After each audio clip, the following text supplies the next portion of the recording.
What's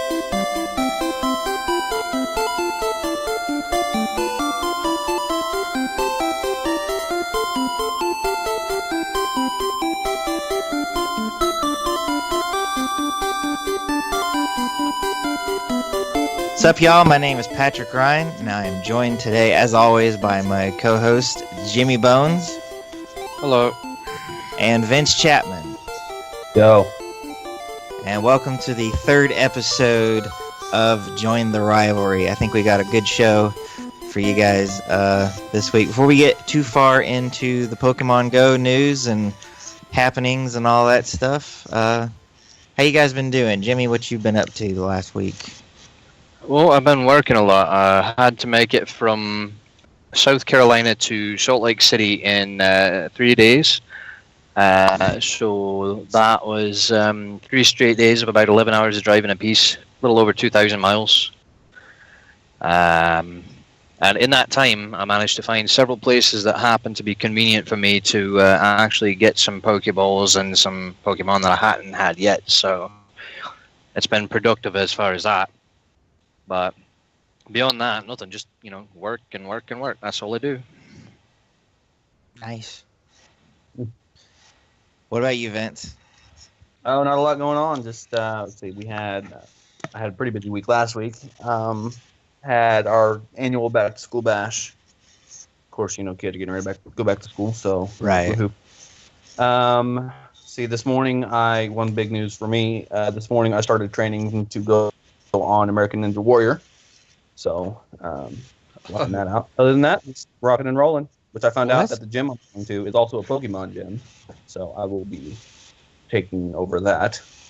First chance. Is that a guaranteed spot or an audition chance? It's just a chance. There's a application process that I'll have to go through. Okay, well I look forward to watching you fall in a pool. Yeah. That's really cool. We might have a reality TV star on the show soon. So. I don't know, does that count as... I know they call game shows reality TV, but I always feel like it's really not. Because it's not, like Jersey Shore and junk like that. That's what I think of when people say reality TV. But yeah, but you got to figure they do push up the storylines. Like, for instance, you have on American Ninja Warrior, you had that, the double amputee. Or in Chopped, you have the guys who are very clearly gay or wounded or whatever. They play that up like it's everything. So even if it's not really a storyline-based show, they push what they have available. That's true. So, Vinny, do you have a storyline that they can push? I mean, that might be half of what gets you in the show. I got 2 kids. Best I got right now. So. Break one of the legs. That might work. There you go. Mm-hmm. I'll keep that in mind. Show up to your audition in a wheelchair, and maybe that'll get the violins playing, and you'll have your little sob story. This is a little off topic, but I, as a joke, submitted a friend of mine into the audition process to be the Bachelor one year. I really didn't think he'd had any chance whatsoever of getting on. But had he had gotten on, I was like, this would get me to watch the show. Because, otherwise I don't care. But well, I know that my wife and her sister are both trying to get in to become zombies on Walking Dead. That would be neat. Nice. They film it just 45 minutes from the house. Yeah, because it's like somewhere north of Atlanta in Georgia, right? Actually, some of it's in Tennessee now. Across the line above Ringgold. Yeah. See, that would be neat, too. You're like, hey, that's me. So. Yeah, I just want to see her all... Not my wife. She's nasty when she wakes up anyway, but I want to see her sister all nasty up. Well, you never see her without, 3 pounds of makeup on, yeah? Yeah, I'm glad that... my wife's not like that, so. Mine isn't either. She likes getting herself all dolled up and stuff, but nothing too fancy. Okay, let's see. My week. I have been incredibly busy. I don't remember if I talked about this on the show last week. Probably not, because we were all super tired and just getting through it. But we my wife and I decided that I should go back to school. So I'm doing a 1 year course. Actually, it's 3 semesters, so it's gonna turn into a year and a half. But to get my electrician's license, it's something I'd been thinking about for years and just never, other than just being like, hey, that would be cool. I never put too much thought into it beyond that. So that's starting up really soon here for me, and I'm excited about that. But I'm also in the process of moving. Now I'm very sloppy when it comes to organizing things like boxes and whatnot. And my wife knows this. So other than like cleaning up the apartment and stuff, I have been asked to not do a whole ton of the packing without her here, because where we're going is we're moving in with my parents so that we can save up some money for a few months and then hopefully buy a house and not have to rent anymore. So a lot of our stuff is going into storage, and so it needs to be packed away nice and neatly into boxes. And my wife's like, "You're terrible at that, so wait for me to get home from work before you do anything like that." So I'm like, "Okay." Well, what kind of house are you looking at? Because I'm actually going through that process right now. I don't know that we know yet, because we haven't really looked. We just know that we want to. Before, we figure if we stayed at my parents' house for about 7 or 8 months, we could raise the funds to make this happen. But yeah, we haven't really looked at any houses yet. It's just on the list. So we know we want to stay here where we're at in the Pensacola, Florida area, and not go anywhere else. But that's really about it. If I recall correctly, housing down there is not exactly that expensive. You might have some luck looking into an FHA loan. As far as mortgage goes, they're a little simpler to get and have a lot less upfront costs, and that's usually a lot of people's big problem. Yeah. Plus, you can have a lower credit score. I don't know what your credit situation is. Don't want to ask either. Right. Put my credit score on the Pokemon podcast. So no. So we go to church with a guy who does mortgages, and so we've let him know that this is something we're going to be doing soon, and so I'm sure we'll be talking with him and figuring out all that loan stuff. So he did mention like FHA loans and a bunch of other acronyms and stuff that I can't remember. That would probably just bore people. So, but yeah, so that's what's going on with us, and been very busy packing and getting out of here, because we actually have to be out of the apartment by the end of this week. So, but it's not a very big apartment. It won't take us very long to get out. So anyway, that's been my week. Oh, I had my son over the summer, because I shared custody with him with my first wife. And so we were in Memphis over the weekend. And I normally, just because of some like bad memories and stuff of being up there, normally I go out there to pick him up and I come right back, or I go out there to drop him off and I come right back, and I don't hang out. Even though there are, I like the food in Memphis. I don't care too much for anything else about the city. If you're listening and you're from Memphis, sorry, just I don't care for it. But my wife went with me to do this, and she's like, I bet there's a bunch of Pokemon that we don't have down in Florida, so we should stay. And I was kind of like, I don't know if I want to, but we wound up having such a miserable time getting up there. We had 2 tires blow on us on the way up there. So by the time we got there, I didn't really want to do anything, and I just wanted to get somewhere and sleep. But she was like, "No, let's go eat and let's go Pokemon hunting."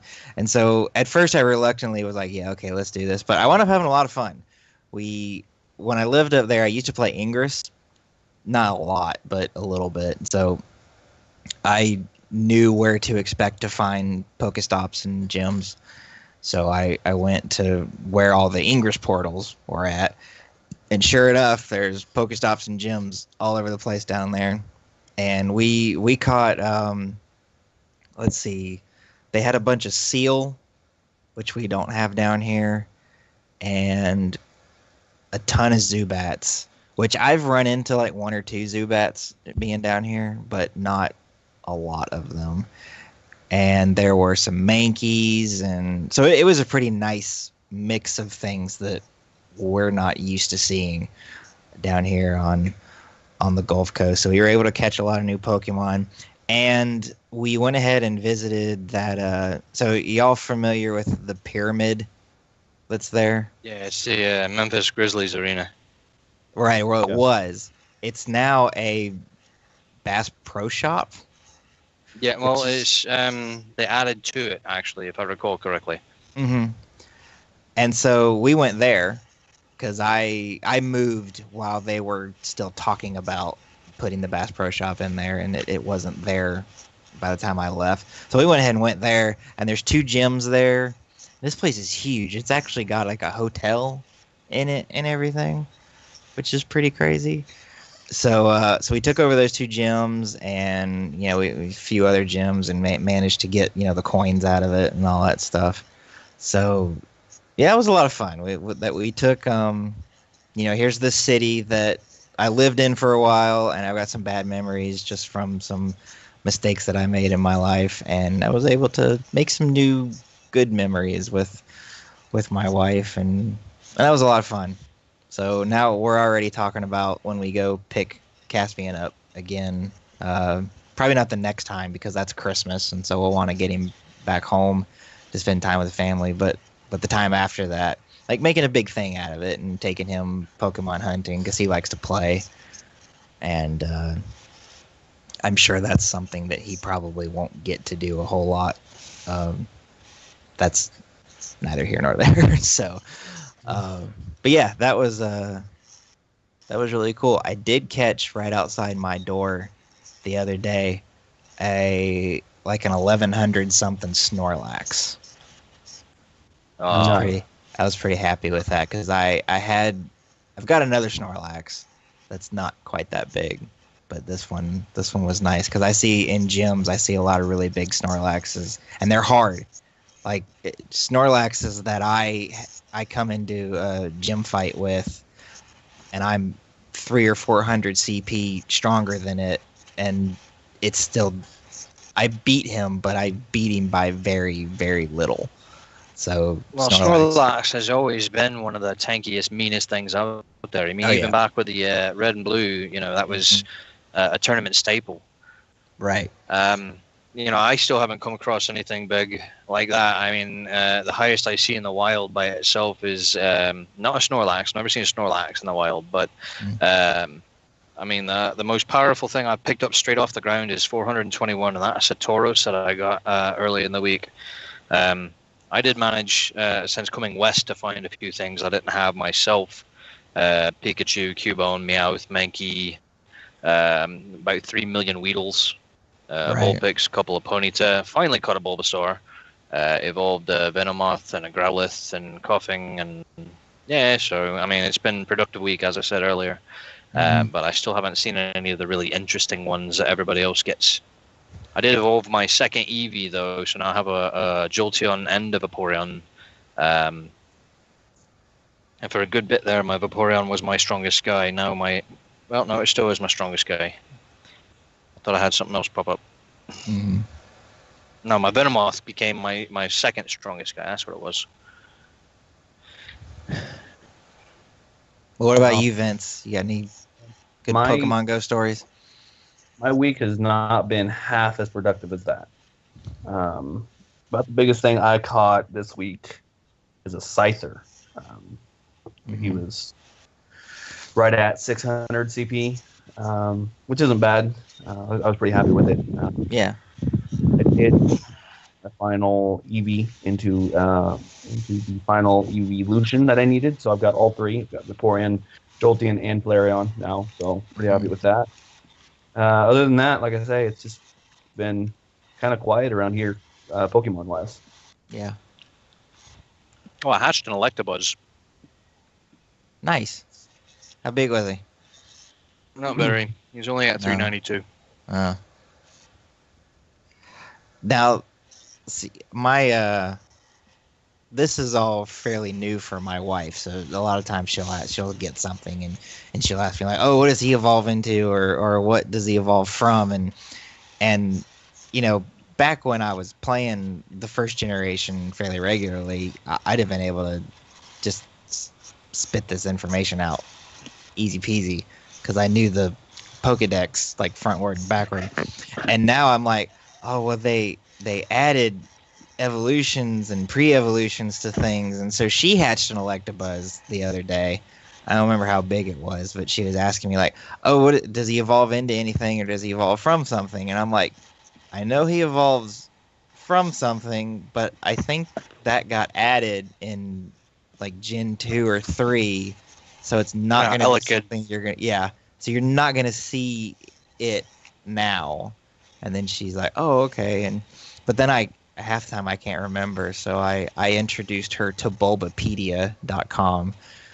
And I was like, hey, if it's not Pokemon Go specific, it's just Pokemon in general, but they've got, Pokedex listings, and it'll tell you if it's got an evolution and when the evolution came to be part of the series.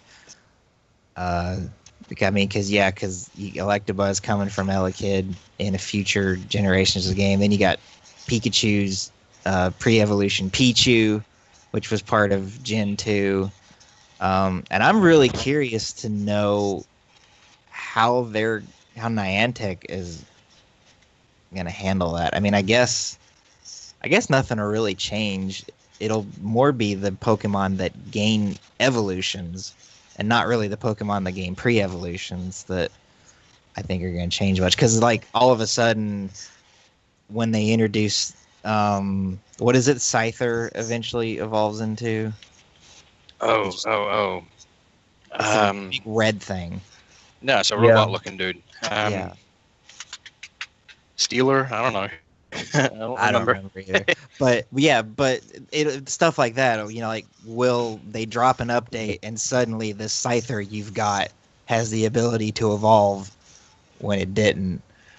And I don't know. I think it'll be interesting to see how they handle that. Well, it's simple database management, really. If they handled it right from the beginning, knowing that they were going to add more to it, all they have to really do is change a couple of minor settings in there, and then populate it with new objects.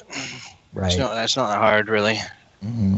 I imagine it's much more difficult when you're creating the actual, I call it console game or handheld game, because there's so many more things that you got to deal with. But considering that you don't really have to contend with candies and items and stones and all that stuff in Niantic's game, I can pretty sure that it's going to be a lot simpler. Right. Well, that's why if you've got the Gen 1 games that are on 3DS, that you'll send your Pokemon up to the Pokemon Bank so that you can get them into Sun and Moon when they come out. And the reason why you can only send them to Sun and Moon and you can't send them to XY or Omega Ruby. What was the other one? Additional information. Right. Alpha Sapphire. Right, and Sun and Moon is actually going to go through the process of converting those Gen 1 Pokemon into Pokemon that, how they should be in the new games, because some of those Pokemon have had types added to them, which that was something I noticed. I haven't really been paying too much attention to the types in Pokemon Go, and April was talking about, I guess it was probably Clefairy, and she was like, oh, it's a fairy type, and I went, huh, I hadn't really thought much about that because in Gen 1, which is what Pokemon Go is limited to, there was no such thing as fairy type. And so obviously, well, that's why I'm saying they're probably, pre-building it in preparation of. They've got all the types in there, and I mean, they've got dark moves. Dark moves didn't exist. Most of those were normal, like chomp and bite and whatnot. Those are normal moves or fighting moves. Mm-hmm. Yeah. And like steel wasn't a type, but Magnemite in this game is a steel type, in addition to electric type, which is what he was to begin with. Well, obviously they put some thought into the expansion of it in the future. Right. So it'll be exciting. Speaking of expansion, so Pokemon Go just recently became available in 15 Asian markets. So there's now millions upon millions of more people that have access to the game. India and China are not in that list, which China's always been real weird about video games, particularly consoles. But I've not known India to be. Of course, I don't know much about politics over in Asia. It's like a different world over there. But that's important because it's the reason that Niantic is saying officially that they took out the in-game tracking system and blocked access to third-party tracking systems such as Pokevision, because supposedly those systems were just being way too taxing on their servers for, the number of people that they already had, with it just being North America and Australia, and I guess it's available in Europe already. And so they were just like, hey, we want to open it up to these, huge number more people, and we're already having problems with the tracking system, so just take it out until we get all this server stuff taken care of. Now, I have no idea. As far as I can tell, Niantic's plan is to put the tracking system back. I have no idea if when they do that, if they'll open it to third-party tracking systems. Because I know that the president of Niantic at San Diego Comic-Con said that he wasn't happy with the Pokevision system. So I guess we'll see what they do with that. They at least need to bring the in-game tracking system back, because wandering around aimlessly hoping that I bump into a Pokemon that I see on my nearby grid is not as fun as hunting him. Well, I got to be honest with you. I still think this all points to an in-game item, because it still gives you the opportunity to track, but it also gives them a way to monetize it. Right. It's like a dowsing machine from the Game Boy games. Yeah, precisely. Mm-hmm. Yeah, I could see him doing that, and I mean, hey, it's like we've said on the show before. It's their game. If that's what they want to do, they can. Yep. I would think you'd find it to be kind of stinky, but that's just me. Well, I mean, they do have their own overhead they have to take care of, particularly if you're going to have the added millions and millions of players. I mean, that server traffic is going to cost bandwidth and power and all that stuff. I mean, it makes sense for them to use the opportunities that they have to make a dime off of it, with the understanding that they're not just trying to gouge people. Mm-hmm. Speaking of money, I saw, and I'm going to look for it here.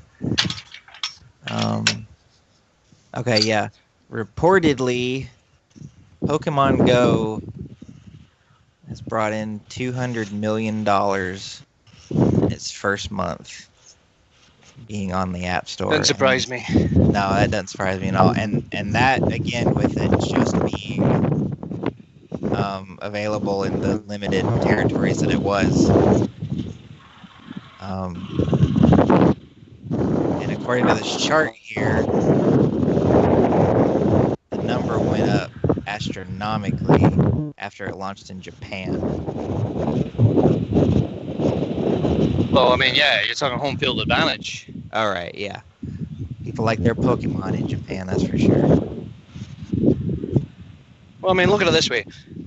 There's several things to indicate that is absolutely correct. A couple of years back, their Japanese Olympic team mascot was Pikachu. Mm-hmm. You know, they've opened 3 theme parks. I mean, granted, they're all closed now because they weren't profitable enough. They opened them up in Japan and Taiwan, and then closed them like a week later.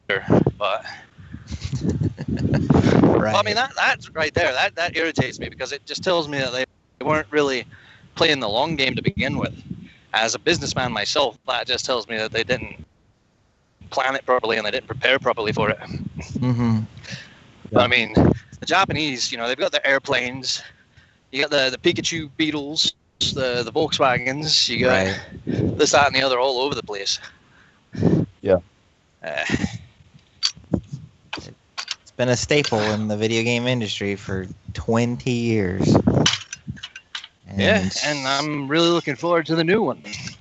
Oh yeah, I've talked with my wife and like, hey, I'm gonna get at least one of these. Do you want to get the other one? And she was like, wait, there's new ones coming out? I'm like, oh yeah, like in November or something. And she said, oh yeah, I'll get whichever one you don't get. I'm like, okay, cool. I've got it pre-ordered. And there's a few features to it that are very interesting to me that I've noticed because I've watched a few videos and release, I guess, press conferences, you could call it. Not really press conferences, but interviews between games reporters and the developers. And one of the big things, it makes no real difference, but it's thematically correct. You can actually see the trainers behind their Pokemon now during a fight. Yeah, I saw some video of that, and I was like, that's neat. Yeah, I'm not really sure if I feel safe with my 10-year-old daughter standing behind, you know, a Charizard that's facing down a Gyarados, but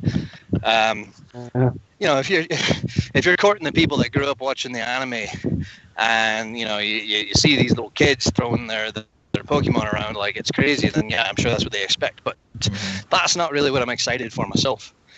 You know, we talked about this off the show, the new versions of old Pokemon, like regional variations, like the new Executor, which has 1 million memes on the internet already, if you haven't caught any of them. Yeah. You take this big, fat, squat-looking, pineapple-looking guy and turn him into a giant palm tree with a tail. And then, of course, they hyperpowered my favorite Pokemon of all time, Sandslash. He is now an ice type. Let's see, they turned to Vulpix and... well, you didn't know that? No. I knew they were adding stuff to him, and he's gaining an extra evolution or something, right? He's not gaining another evolution. They're just it's just a new regional variation. It's still Sandslash. I don't know if they're changing the name. They might. But you know, they're gaining either ground and ice or steel and ice. I don't recall which exactly. However, the most drastic change is the Vulpix and Ninetales switch from fire type to pure ice type. That is. And apparently there's a mountainous region in the Alola area that is all icy, which, being that this is based loosely upon Hawaii, that makes sense because it's always snowing in Hawaii somewhere. People don't really seem to know that there's actually snow in Hawaii more frequently than, say, Pensacola. Right. Yeah, we don't get a whole lot of snow here at all. And when we do, the entire town just shuts down because we have no idea what to do with it. You know, the funny thing about that is Dallas had that problem last year and the year before. Atlanta had that problem last year where the entire city shuts down for half an inch of snow.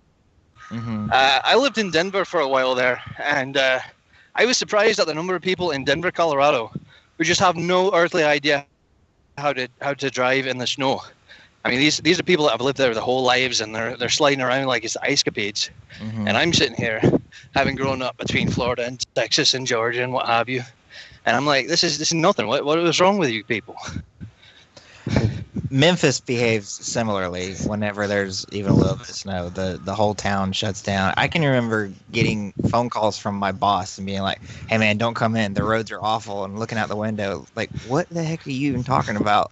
There's a slight dusting on the ground, I guess, and they just had." And this was even before I spent like a year and a half or two in Minnesota, so I got used to there just being snow on the ground all the time. But even before then, when I had never lived outside of Florida, I was still like, I understand that it's snowing here and it's snowing right now more than it normally does, and the city's not necessarily equipped for it. But I don't understand why we have to act like the world is coming to an end. It's just snow. Yeah. Right. Now, keep in mind, I drive in a lot of icy conditions and snowy conditions every year in an 80,000-pound road missile. That's far more difficult to drive than your Honda Civic Right. city speeds. I'm driving highway speeds trying to get through Montana before there's 6 inches of ice around me. Mm-hmm. So it just seems like a basic driver's education sort of deal. You teach them, particularly in a region that's usually hit by it. And I'm sorry to keep cutting you off there, Vince. Nope, not at all. I actually feel the same way about people's attitudes towards hurricanes.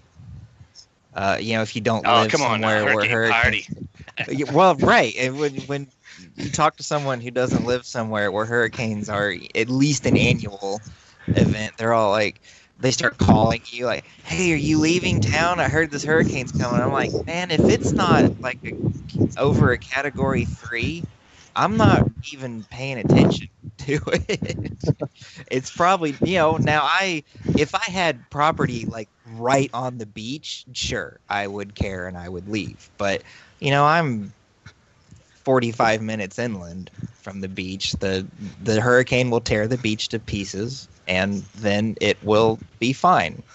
And actually, half the time it doesn't tear the beach to pieces. It just, throws lawn furniture around and maybe shoves a trash can through somebody's window, and that's it. Now, flooding, you got to worry about that around here more than you do the wind.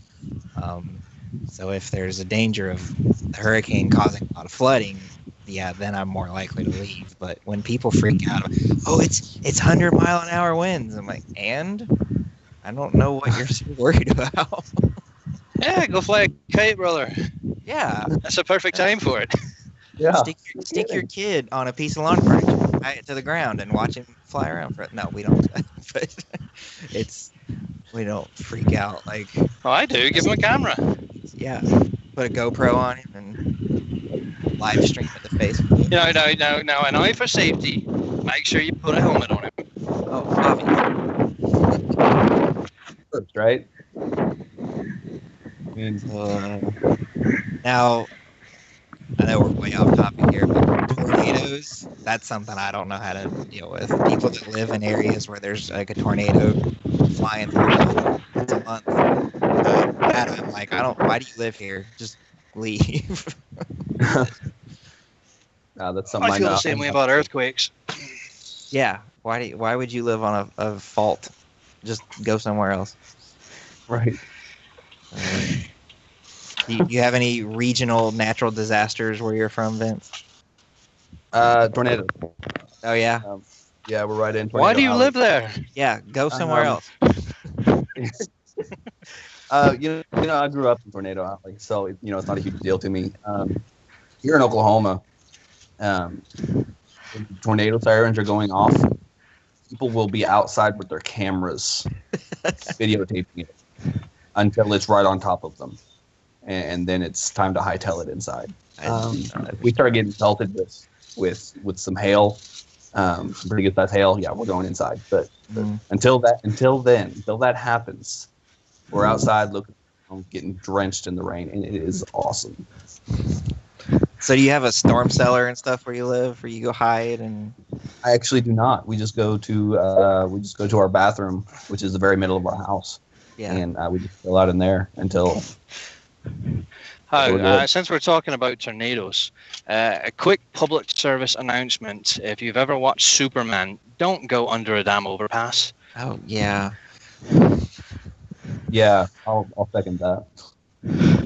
I love seeing how TV shows and movies tell you to deal with different disasters, and I'm like, that sounds like awful advice. Why would you do that? Now, true story. A refrigerator will prevent a nuclear explosion. Really? I said that? Indiana Jones taught me that. Oh well. What's There's a show, I think it was Monk, where he takes a grenade and throws it into the refrigerator, and then just like hides on the other side of like a pole or in the house or something, and somehow that kept him. I'm like, okay, yeah, maybe the grenade's not gonna hurt you, but the fridge. Well, let me go ahead and take a bit of a rumor away from you. Yeah, most grenades don't have high yield explosives, right? Most grenades are actually fragmentation, and the primary cause of damage is wounds caused by shrapnel flying through the air, not by the actual explosion itself. What you have to worry about actual explosion problems is with thermobaric type explosives, missiles, rockets, etc., and those are caused by massive heat and massive air pressure changes. Like World War II, you had your Japanese hiding in the holes of Iwo Jima, and you throw a mortar down there, it's going to cause a thermobaric explosion. It's going to end up ripping their guts through their throats. Right. But a grenade, yeah, it would give them some nasty boo-boos, but the chances of it actually killing somebody, unless it's right there on them, pretty slim, just from the explosion. Interesting. I did not know that. I didn't either. I feel like Hollywood has lied to me. Of course they have. They lie about everything. I mean, here's a great example. Okay, Battle Los Angeles. Have you ever watched that movie? I actually enjoyed it for all the crap that it got. Okay. Yeah, well, that's the thing about it. It's a guilty pleasure. I know it's an awful movie. I know it's a horrible, awful movie. Mm-hmm. And I know that cinematically it is a little on the I don't know, expositionary side, and I do like watching Michelle Rodriguez die because I hate her very much. But there's one scene near the very end, right, where these guys go back out, or no, this is before they make it back to the fob, where they're all shooting at the aliens and whatnot. And in one particular scene, you have the staff sergeant or gunnery sergeant or whatever he is, the guy from Thank You for Smoking. Yeah, Aaron Eckhart. Yeah, him. Yeah. So he's firing his M16 or whatever rifle it is. I don't remember offhand. And he drops it down, pulls out his sidearm, and starts firing it. They cut away, and next scene he's firing his rifle again. Next scene, all of a sudden he's got his pistol out again, and it's just like really sloppy editing.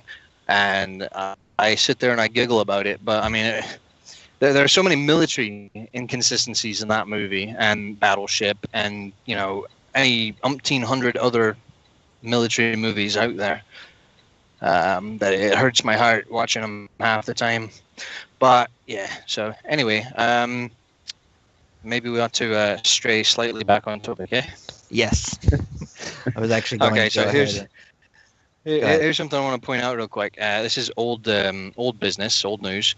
Last week we talked about the update where they changed the clothing, where you could guy after the fact. Right. And I'm digging through it, looking for all my blue stuff. I'm wearing my blue stuff, and everything can be blue except those ugly bicycle tights. They still only have orange and red and yellow. So even if I'm sitting there trying to rep Mystic, I still have to have that nasty, horrible other team color on me. And it's very, very obnoxious, because I don't want anybody getting the horrible mistake that I might actually be Valor or some nasty thing like that. Right. Orange being my favorite color, I had my guy decked out in all orange from the start. And then when they introduced this update, I went, well, okay, I'll go ahead and rep Team Instinct and change everything. And I could get everything yellow except the shoes weren't quite right. Now, my wife was looking at it, and she's like, no, those shoes are yellow. And I went, I don't know, they look orange to me. So, so I just went ahead and was Maybe like, she should well, get tested. maybe. But I was like, I'm not going to have, all yellow and then these orange shoes. I think it looks goofy. And then she's much more, I guess, in tune with what colors go with what other colors. And she's like, why in the world would you think yellow and orange don't go together? And I went, I don't know, it just looks goofy to me. If I'm going to be wearing yellow, I want to be wearing all yellow. And if I can't, then I'm going to go back to orange. So that's what I wound up doing. I haven't actually changed him. But if they introduce some shoes that are at least look yellow to me, then I'll probably go do that. But yeah, other than that, I haven't spent any time whatsoever doing the customizing. One thing I want them to change, so occasionally, like, I'll boot the game up, and I don't know if, like, maybe I hatched an egg, but then right as it was about to show me the egg hatching animation, I closed the app or something like that. But I've noticed I'll pop into the game and I'll go to my, I organize my Pokemon by most recent, and there'll be a Pokemon there that I didn't catch. And so I'll go check the eggs, and it's like, oh, an egg hatched. Okay, so I guess that's where this came from. But you go into your journal, and your journal doesn't record things like you hatched an egg, or or you leveled up. It's just, here's a Pokemon you battled with and the results of that battle, and here's Pokestops you've been to and what you got out of it. That's pretty much it. Well, I've been noticing a sincere amount of lag when I level up, between when I level up and when I receive my balls and other junk. I get that too. Yep.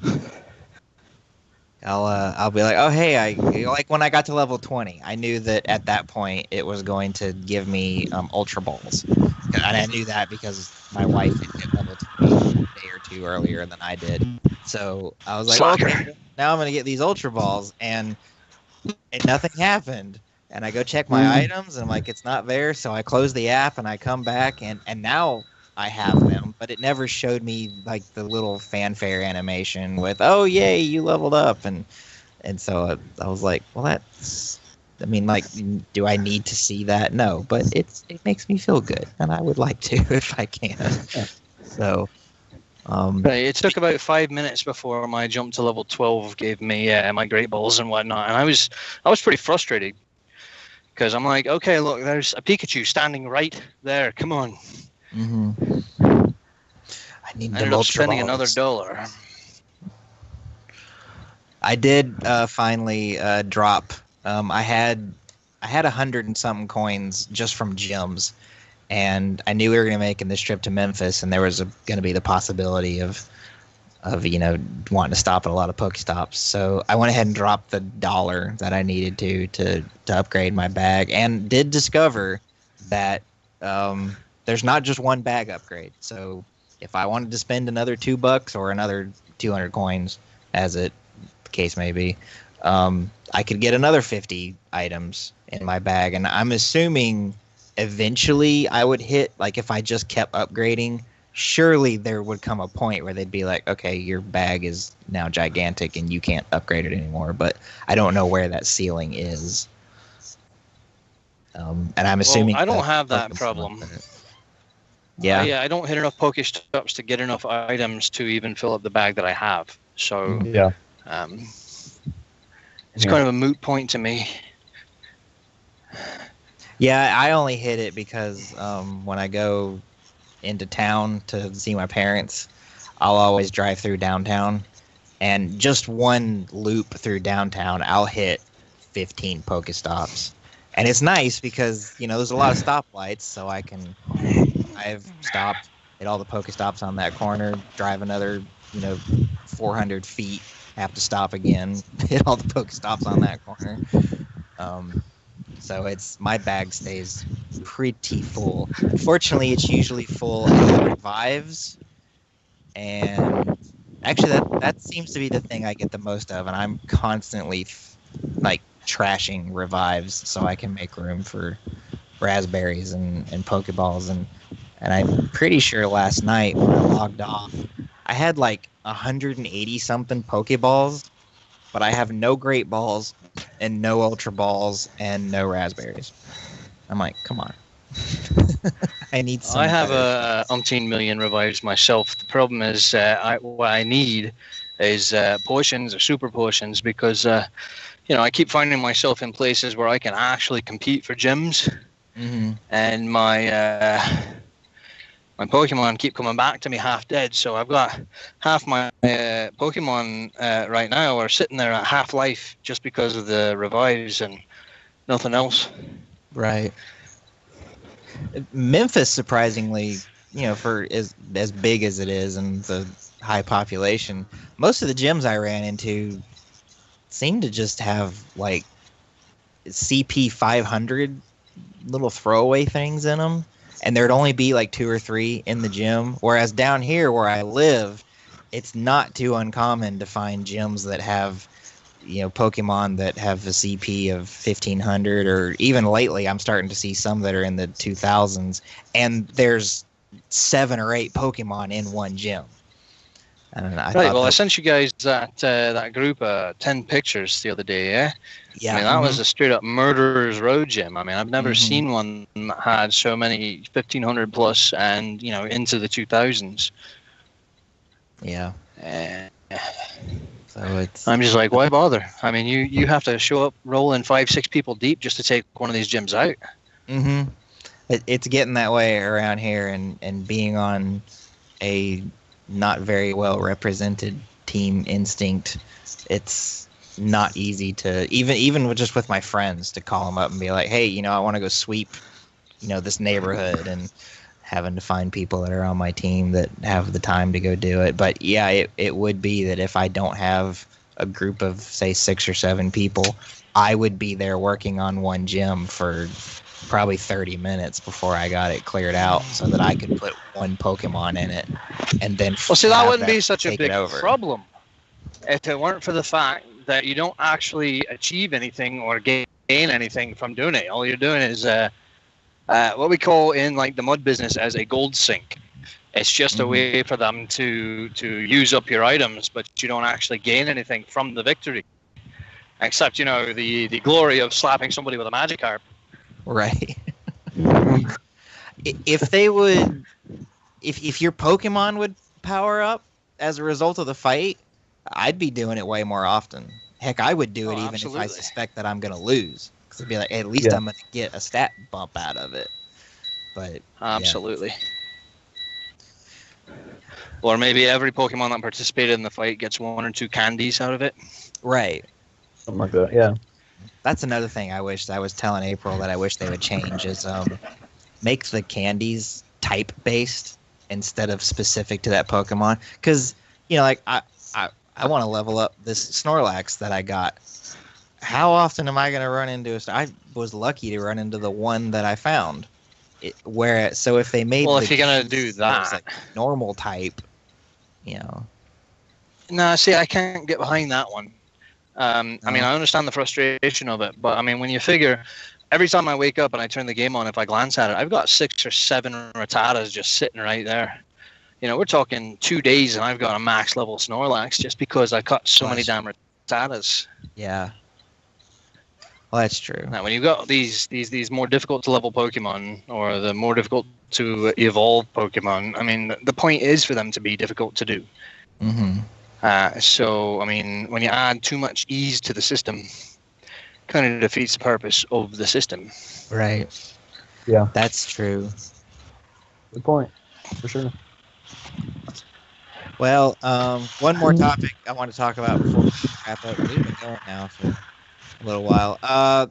So, reportedly, some players had caught some legendary Pokemon, and specifically Articuno.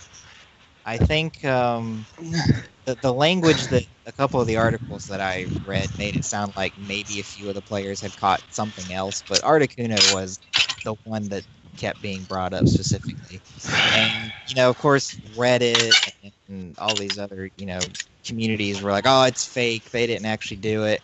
Well, Niantic came out and officially said, yes, it's true. A few players were able to catch legendary Pokemon, and it's because he accidentally, you know, let that happen. You know, whatever they did on their end, on the server side, allowed those clients applications to access Articuno and get into a fight and catch it. Those legendary Pokemon were revoked from the players. And that's all the news that we've gotten about it since then.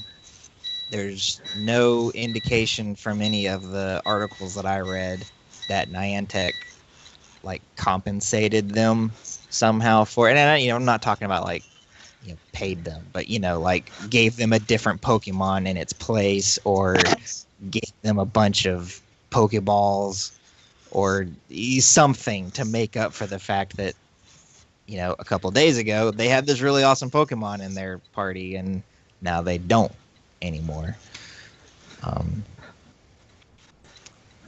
But that does mean, I guess, that Niantic must have they've got some plan to allow players to catch these things eventually. Otherwise this mistake wouldn't have happened, I assume. Well, that also tells me is that they have a Pokemon tracking system. So that tells me that it's easier for them to find people who cheat as well. Right. Now, as a businessman, my perspective, if I, as a business owner, screw something up, it's not the customer's fault. So if I were me, I would say, okay, well, we screwed that up. You've got the Articuno, but we're going to place some limitations on it for a while at least. No putting it in gyms, no transferring it, no trading it, blah, blah, blah. Right. You can keep it. You've got the status symbol. You caught it. But until this actually becomes, a worldwide, release, it's basically useless. Mm-hmm. It's more just to say, hey, I got it. That's it. That's what I would do were I in their position. Then again, there's the discussion that I had with, I don't know, maybe it was you, maybe it was someone else, I don't recall, about the concept of making Pokemon like an MMO or something, where, legendaries are legendary for a reason, and there's only one or two of them in the world, and you don't actually capture the Pokemon. When you beat the Pokemon, you get something like a memento, like a Moltres feather, or, an ice shard from an Articuno's wing, or something like that. So I mean, maybe they could give him like a stuffed Articuno instead, and say, "Hey, you won this prize. Have a Teddy Articuno." I would take that. Shoot, but why not? Yeah. Oh yeah, I'd like to have one on my truck actually, because Articuno is the best bird. Everybody knows this. I mean, don't mind the noise, you gents. It's just an engine. It's all right. It's actually not very loud, so. Well, it's loud as hell over here. But I'm also standing right next to it.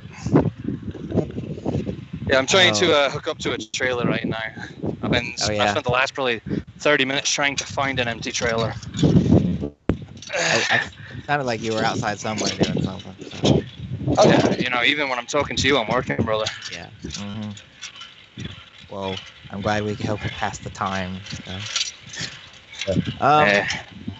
Well, I think that's about all we got to talk about. I mean, we could mention very briefly, Iran has apparently banned Pokemon Go, but they banned Pokemon's not been a thing over there because they've been banning it for as long as it's been a thing.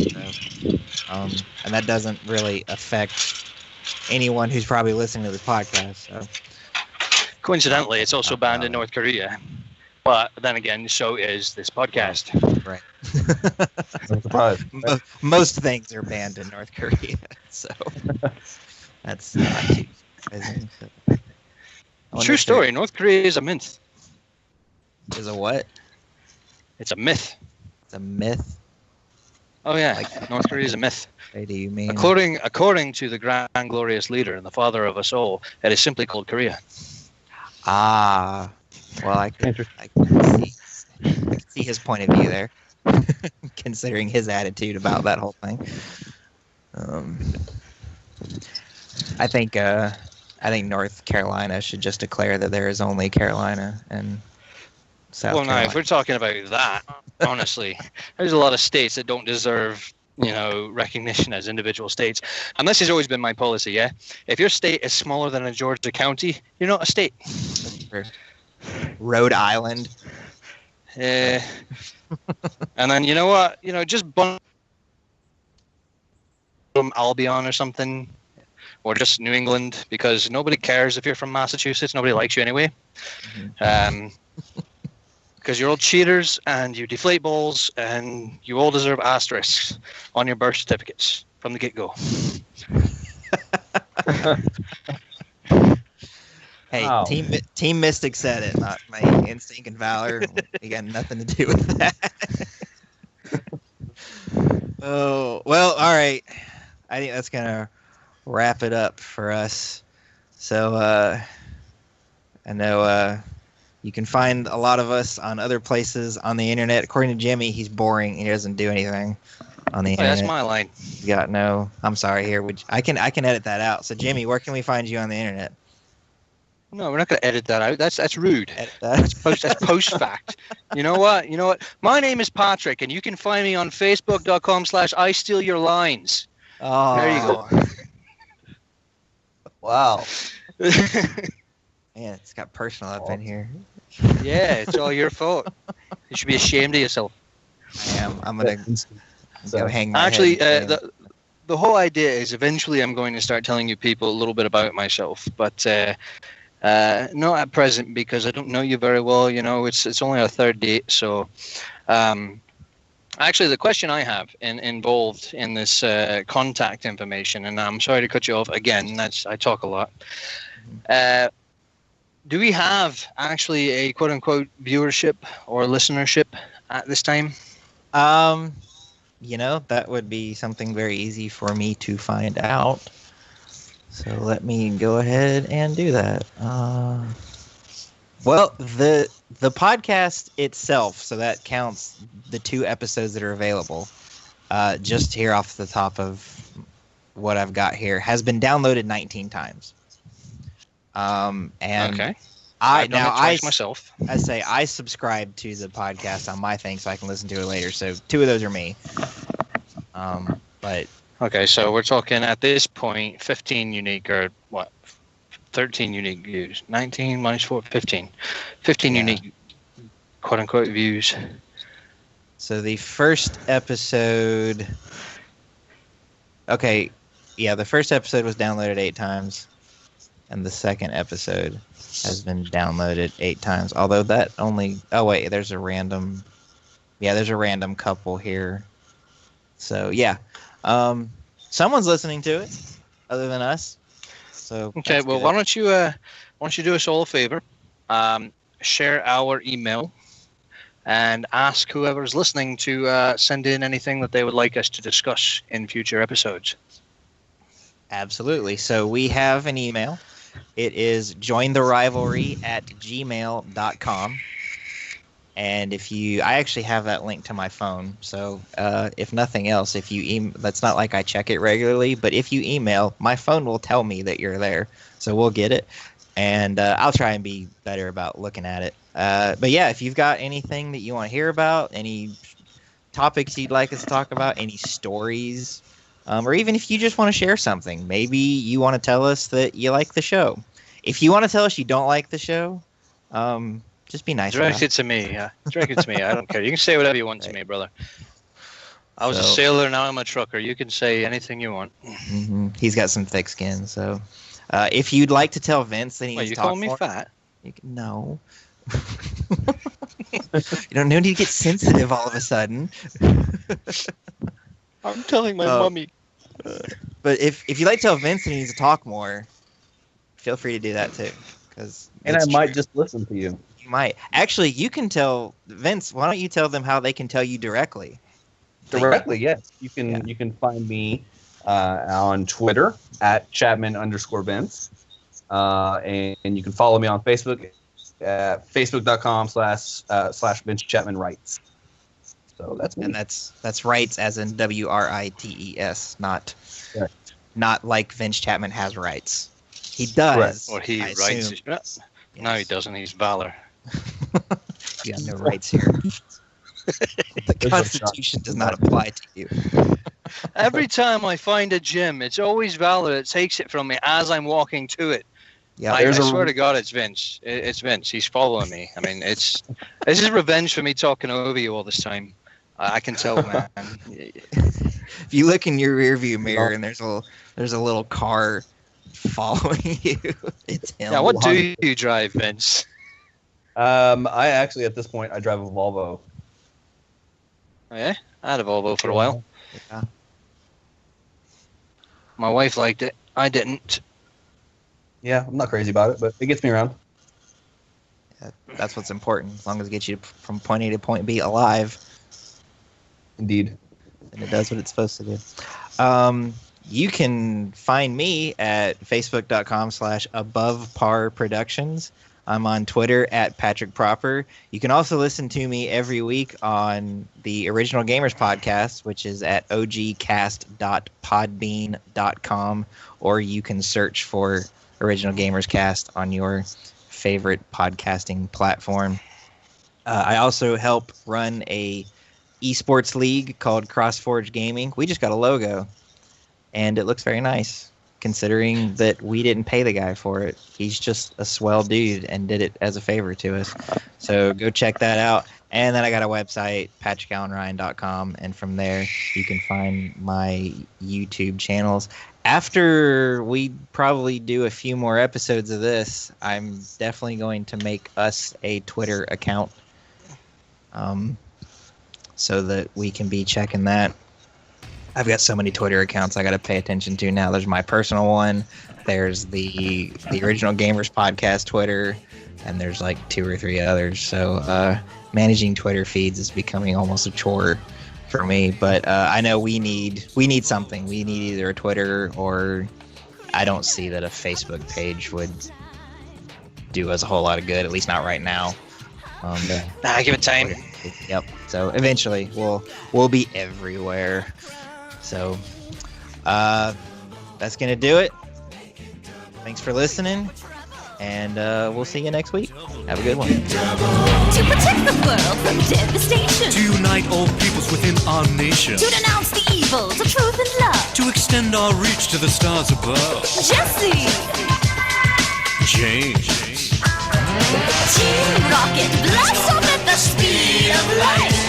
Surrender now or prepare to fight. That's right. Team Rocket's rocket. Talking trouble, walking trouble, double trouble, big trouble's gonna follow.